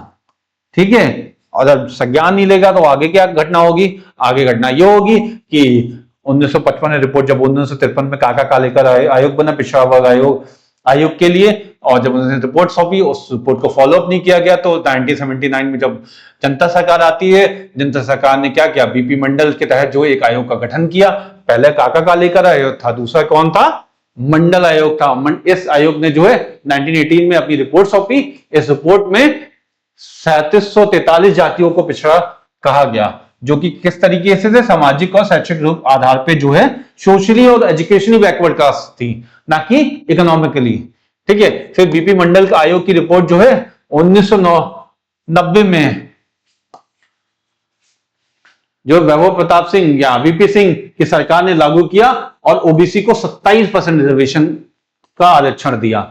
इसके बाद क्या हुआ? इंदिरा साहनी केस जो हुआ 1992 में हुआ, भारत सरकार और इंदिरा साहनी के बीच में। इंदिरा साहनी बनाम भारत सरकार वाद में केस में एचएम कानिया 9 जजों की जो बेंच थी उसने किया, उसने भी यही कहा कि जो है 27% रिजर्वेशन कंटिन्यूअली बना रहना चाहिए और ये 50% के जो क्राइटेरिया को ब्रीच नहीं करना चाहिए। इस जजमेंट में क्या होता है? ओबीसी का आरक्षण को वैध कहा और उसके साथ साथ समान वर्ग के 10% आरक्षण को अवैध कहा, जो अभी एक केस हो चुका है। और प्रोन्नति प्रमोशन के आरक्षण नहीं मिलेगा इंदिरा साहनी केस में। क्रीमी लेयर को आरक्षण नहीं मिलेगा, 50% से अधिक आरक्षण नहीं मिलेगा। ये जो इंदिरा कहानी केस है एक तरीके से लैंडमार्क जजमेंट है 1992। इसमें यह कहा गया था कि ओबीसी का आरक्षण जो वैध है 27% जो मिलता है वो मिलता रहेगा। समाज वर्ग में 10% को अवैध कहा कि जो समाज वर्ग के लिए 10% आरक्षण जो है वो अवैध है। प्रोन्नति के आधार पर जो आरक्षण नहीं मिलेगा, प्रमोशन में कोई भी आरक्षण इनको नहीं मिलेगा। क्रीमी लेयर अगर हैं 8 लाख से अधिक इनकम वाले जो व्यक्ति होंगे ओबीसी कैटेगरी के, उनको भी आरक्षण नहीं मिलेगा और 50% से अधिक अगर ये वायलेट करते हैं तो इस केस में भी आरक्षण नहीं मिलेगा। ठीक है, इसके बाद आगे चलते हैं और देखते हैं सरकार का कदम क्या होता है। सरकार ने क्रीमी लेयर की पहचान करने के लिए कौन सी समिति बनाई थी? रामानंदन कमेटी बनाई थी। कब? 1993 में। 1990 में जब ये मंडल कमीशन की रिपोर्ट लागू हुई और 27% आरक्षण चालू हुआ, उसके बाद क्या होता है? रामानंदन कमेटी की रिपोर्ट आती है और भारत तथा राज्य सरकार ने ग्रुप ए, राज्य सरकार के ग्रुप ए में आर्मी के कर्नल और उससे बड़े रैंक के अधिकारी सब क्रीमी लेयर में आते हैं, यानी ये क्रीमी लेयर में ही आते हैं। ग्रुप ए सब के लेवल के अधिकारी जितने भी होंगे वो सारे के सारे क्रीमी लेयर में ही आएंगे। सरकार ने 76वें संविधान संशोधन 1994 के माध्यम से 69% के आरक्षण को वैध से तमिलनाडु राज्य कर दिया। मतलब 76वां संविधान संशोधन जो हुआ था उसके तहत जो है, जो आपका तमिलनाडु में 69% रिजर्वेशन थे वो पूरी तरह से वैध हो गए थे। ठीक है, उसके बाद 2000 में 81वां संविधान संशोधन होता है और उसके माध्यम से बैकलॉग जिसे बैकलॉग बोलते हैं, बैकलॉग वैकेंसीज भी आती हैं कि एससी के लिए वैकेंसी आ गई 50, 60, 70 और जनरल के लिए आई ही नहीं, तो ऐसी वैकेंसीज को बैकलॉग बोलते हैं, जिसमें एससी के वो लोग मिल ही नहीं पाए थे उस समय जब उनकी जरूरत थी। ठीक है, तो बाद में भी आपका वही वैकेंसी आती है क्योंकि वो किसी और को नहीं दी जा सकती। तो बैकलॉग में 50% की सीमा का उल्लंघन के प्रावधान किया गया, जिसके माध्यम से अनुच्छेद 16 का 4B जोड़ा गया था। वर्तमान समय में प्रोन्नति का आरक्षण का प्रावधान सिर्फ SC ST के लिए 22.5 के लिए है और OBC EWS कैटेगरी को प्रोन्नति के आधार पर आरक्षण नहीं दिया जाएगा। अगर आप बात करें तो देवदासन बनाम भारत सरकार वाद में उन केस में 1964 में कैरी फॉरवर्ड नियम से संबंधित है। देवदासन केस जो है कैरी फॉरवर्ड, यानी कैरी फॉरवर्ड का मतलब अभी बताया कि अगर हम समीक्षा अधिकारी 2021 की वैकेंसी की बात करते हैं तो 2021 की वैकेंसी जो आई थी समीक्षा अधिकारी, सहायक समीक्षा अधिकारी उत्तर प्रदेश सरकार की, तो उसमें क्या हुआ था 104 वैकेंसी जो अलग से लाई गई थी वो बैकलॉग वैकेंसीज थी, जिसमें ओबीसीज को और SC STs को ही के लिए वो वैकेंसी निकाली गई थी। फ्रेश वैकेंसीज में जनरल कैटेगरी वाले लोगों को रिप्रेजेंटेशन दिया गया था, जबकि वो अलग से 104 पोस्ट के लिए अलग से कट ऑफ जनरेट की गई थी। ठीक है, तो ये सारे केस क्या होता है, कैरी फॉरवर्ड करने का केस होता है कि जो 2017 में नहीं हो पाई थी 2021 की परीक्षा में कराई गई थी। अब आगे बात करते हैं तो आर्टिकल 16 का पार्ट 5 बोलते हैं, तो राज्य किन्हीं धार्मिक सांप्रदायिक संस्थाओं के प्रबंधन के लिए विशेष धर्म के व्यक्ति को वरीयता दे सकता है। ठीक है, जैसे मंदिर, गुरुद्वारा, चर्च, मदरसा के आधार पर राज्य के विशेष धर्म के व्यक्तियों को वरीयता दे सकता है। राज्य किन्हीं भी धार्मिक सांप्रदायिक संस्थाओं के प्रबंधन के लिए विशेष धर्म के व्यक्ति को हो सकता है। ठीक है, ऐसा नहीं कि कोई एक धर्म का है तो वही व्यक्ति ही उसको कैरी आउट करेगा। ठीक है, और अनुच्छेद 16 का 6 में क्या है, EWS की बात की गई। 103वें संविधान संशोधन 2019 के माध्यम से ये कौन सा था, 124वां विधेयक था। ठीक है, EWS कैटेगरी की बात की गई और इसको इकोनॉमिक आधार पे जो है आरक्षण प्रदान करने की बात की गई है। तो वर्तमान समय में 27% जहां ओबीसी है, SC 15% है, SC 7.5% है, EWS 10% है। ठीक है, EWS के लिए क्या प्रोविजन है आप सबको पता है, वार्षिक आय 8 लाख से अधिक ना हो, 5 एकड़ से कम कृषि भूमि हो और 1000 स्क्वायर फीट का जो है के से कम का आवास होना चाहिए व्यक्ति के पास। ठीक है, नोट, इसमें भारत के संविधान अनुच्छेद 334 के तहत 70 वर्षों से अधिक के लिए आरक्षण का प्रावधान जो है था, परंतु सरकार ने इसे बार बार आगे बढ़ाया जा रहा है। ठीक है, पहले तो ये सिर्फ और सिर्फ 70 ईयर्स के लिए था, उसके बाद ये कैरी आउट होता रहा और आज आगे भी बढ़ता जा रहा है। SC ST के लिए जो मैं बात कर रहा हूं या OBC के लिए जो रिजर्वेशन है वो बार बार बढ़ाया जा रहा है और अभी ये 15 जनवरी 2030 तक के लिए बढ़ा दिया गया है। ठीक है, और अगर हम बात करें SC ST के लिए जो है लोकसभा में आरक्षण की बात करता है तो उसके लिए अनुच्छेद 330 है। अगर आंग्ल भारतीयों के लिए बात करता है तो अनुच्छेद 331 है, जो कि अब पूरी तरह से खत्म कर दिया जा सकता है 2019 से। और राज्य विधानमंडल के लिए जो अगर हमने SC ST की बात की तो ये आपका 332 है। वहीं अगर आंग्ल भारतीयों के लिए बात की गई विधानसभा में, ये भी खत्म किया जा चुका है। ठीक है, एंग्लो इंडियंस के लिए स्टेट्स में, ठीक है, ये भी रिजर्वेशन खत्म किया जा चुका है। यानी एंग्लो इंडियंस का जो भी केस होगा, जो एंग्लो इंडियंस का केस होगा किसमें 331 और 333, ये पूरी तरह से क्या हो गया है, एंड हो चुका है एंग्लो इंडियंस के लिए। ठीक है, अगर हम बात करते हैं आगे तो इसमें अब आगे अनुच्छेद 17 है। इसमें क्या है आपका एवोल्यूशन ऑफ अनटचेबिलिटी की बात करता है। तो अनटचेबिलिटी की बात किसमें होती है, अनुच्छेद 17 में होती है, जिसमें सुप्रीम कोर्ट ने जयसिंह बनाम भारत संघ 1976 वाद में बताया, कहा गया है कि अस्पष्टता का अर्थ क्या होता है, जो है अर्थ को ऐतिहासिक बताया है। और क्या है ये, देखते हैं। इसमें महात्मा गांधी ने छुआछूत को एक महापाप के रूप में बोला है और लंबे समय से अस्पष्टता नहीं होनी चाहिए। ठीक है। अनुच्छेद 17 के दो प्रावधान है, जिसे एक फॉरबिडन और दूसरा क्या है, पनिशेबल ऑफेंस के रूप में लागू करना। कहने का मतलब, वह कोई भी भेदभाव करेगा किसी भी व्यक्ति को, ऐसा है कि अस्पष्टता ये नहीं हो सकती कि छूने से ही, छुआछूत जिसे हम लोग बोल रहे हैं कि छूने से ही हो जाए। किसी व्यक्ति को अगर नीचा भी प्रूव कराया जाए कि तुम मेरे से नीचे हो, वो भी एक तरीके से एक वोकल, एक मौखिक रूप से अस्पष्टता ही है। ठीक है। Denigration of any people through their words is also untouchability. ठीक है। और उस क्राइम के तहत वो आएगा, वो पनिशेबल ऑफेंस होता है। इसके लिए अलग अलग प्रावधान लाए गए हैं। राज्य ने अस्पष्टता अपराध अधिनियम 1905 आपका लाया है। अनटचेबिलिटी एक्ट 1955 लाया है। इस एक्ट में सरकार ने सिविल अपराध अधिकार संरक्षण यानी civil rights protection, civil protection rights जो है 1976 बनाया था। इस अधिनियम के तहत जो है सिविल प्रोटेक्शन राइट जो है 1976 लाया था। उसके बाद जो है SC ST एक्ट 1989 भी इसी के तहत लागू किया गया। ठीक है। जिसका संशोधन 1819 में किया गया था। इस प्रकार हमारे संविधान में अस्पृश्यता का अंत हुआ। जो ये अनटचेबिलिटी थी, इसी ये आपके जो ऐसे के आधार पे खत्म की गई, अनुच्छेद 17 के आधार पे। ठीक है। इसके बाद लास्ट आर्टिकल देखते हैं, और ये आर्टिकल है आपका आज की क्लास का लास्ट आर्टिकल। इसमें एबोलिशन ऑफ टाइटल्स की बात करते हैं। तो इसमें बोलते हैं कि किसी को भी टाइटल्स नहीं दिए जा सकते हैं। सिर्फ आपका किसको, एजुकेशनल टाइटल्स की बात की गई है, एजुकेशनल टाइटल्स की बात की गई है, और मिलिट्री टाइटल्स की बात की गई है। Military and defence military titles के सिवा और कोई भी टाइटल्स नहीं दिए जा सकते। यानी कोई भी राजा है या महाराजा का टाइटल नहीं होगा, या भारत रत्न का टाइटल नहीं होगा। ठीक है। ये कोई भी टाइटल नहीं दिए सकते हैं। यानी राज्य किसी भी व्यक्ति को उपाधि प्रदान नहीं करेगा। राज्य सेना और शिक्षा को छोड़कर किसी भी उपाधि को उपाधि नहीं देगा। डॉक्टर और DR जो होते हैं, ये भी एक तरीके से जो होते हैं शैक्षणिक आधार पे ही मिलती है। ठीक है। एक डायरेक्टरेट होते हैं, हाँ, और एक डॉक्टर होते हैं। ठीक है। स्वतंत्रता से पहले जैसे कोई राय था, राय बहादुर था ना, कोई वीर था, कोई बहादुर था, कोई राजा था, कोई नाइटहुड था, कोई लॉर्ड था, कोई सर था, कोई आदय था। ठीक है। ऐसे रूप में उपाधि दी जाती थी, महाराजा, बादशाह, सब कुछ था। लेकिन ऐसा अनुच्छेद 18 के तहत खत्म किया गया था।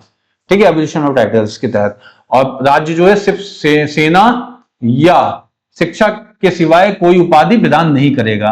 अच्छा, 18 का पार्ट 1 बोलता है। और 2 ये बोलता है कोई भारत का कोई भी नागरिक हो किसी विदेशी राज्य से उपाधि स्वीकार नहीं करेगा। एक चीज ये ध्यान देने वाली है कि विदेश से अगर आप कोई भी टाइटल, अगर आप भारत के नागरिक हो और किसी विदेशी संस्था आपको कोई भी टाइटल दे रही है, तो इसके लिए आपको अपने राज्य को सूचित, यानी उसकी एम्बेसी को सूचित करना पड़ेगा। राष्ट्रपति से परमिशन लेनी पड़ेगी।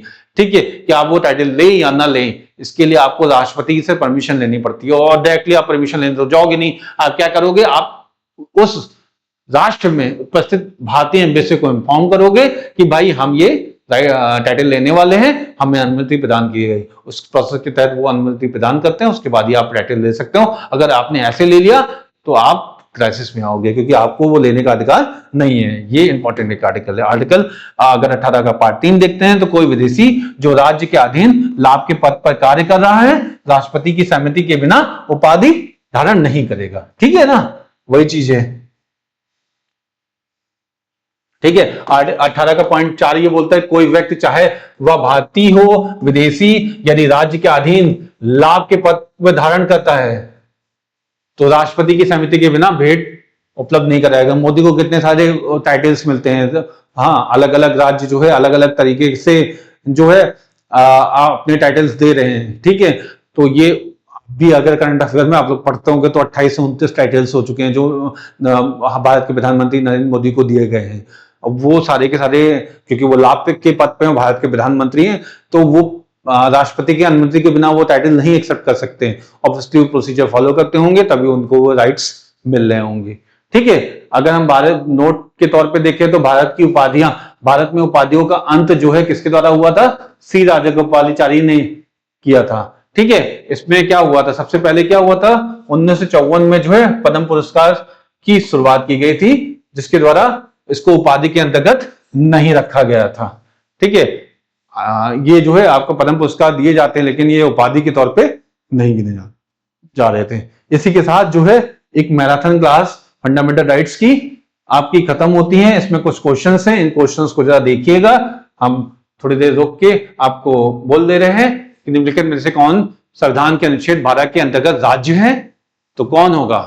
संवैधानिक और संसदीय अध्ययन संस्थान, या क्षेत्रीय श्री गांधी आश्रम खादी भंडार, या शैक्षिक अनुसंधान और प्रशिक्षण परिषद, या दिल्ली स्टॉक एक्सचेंज।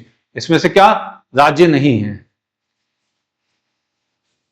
ये होगा गांधी आश्रम खादी संस्थान, ये भी भारत सरकार संवैधानिक होगा। ये दिल्ली स्टॉक एक्सचेंज नहीं होगा, क्योंकि यहां कंपनीज आएंगी ना। ठीक है, अंतर्गत राज्य है, सॉरी, ये तो हो, ये होगा पूरा का पूरा। अगर इसमें पूरी तरीके से माना जाए तो रीजनल खादी ये तो कोई पर्सनल लेवल पे भी कर सकता है ना, और क्षेत्रीय स्कूल कॉलेज प्राइवेट भी बन सकते हैं, स्टॉक एक्सचेंज भी प्राइवेट कंपनीज में होगा, तो ये कैरी आउट होगा। ये देखिएगा। इसके बाद दो ये, इसको आपने कमेंट में आंसर कीजिएगा, इस क्वेश्चन को देख लीजिए और इसको आंसर कीजिएगा। मैं पिन भी कर दूंगा कमेंट में कि इसके आंसर्स क्या हैं। ठीक है, एक बार आप आंसर करिएगा कमेंट में, उसके बाद। ठीक है, इसी के साथ ये क्लास समाप्त होती है। और आज हमने जो है फंडामेंटल राइट्स के बारे में जाना, और अनुच्छेद 12, 13, 14, 15, 16, 17 और 18 तक हम पहुंचे, जिसमें राइट टू इक्वालिटी की बात होती है। वो पूरी तरह से यहाँ पे आज समाप्त होती है। अगली क्लास जो होगी वो आपका अनुच्छेद 19 से लेकर अनुच्छेद 35 तक की क्लास होगी, जिसमें हम अन्य चीजों के बारे में देखेंगे। ये बहुत ही इन डेप्थ क्लास है, और ये आपको आजीवन, जब तक आप जीवित रहेंगे तब तक ये आपके जीवन में, अगर ये अच्छी तरह से देखते हैं तो आपके लिए बहुत ही फ्रूटफुल साबित होगी। ये किसी भी नागरिक के लिए बहुत ही अत्यधिक, बहुत ही महत्वपूर्ण क्लास है। इसी के साथ ये क्लास यहीं समाप्त करते हैं। नमस्कार, अगली क्लास में मिलते हैं।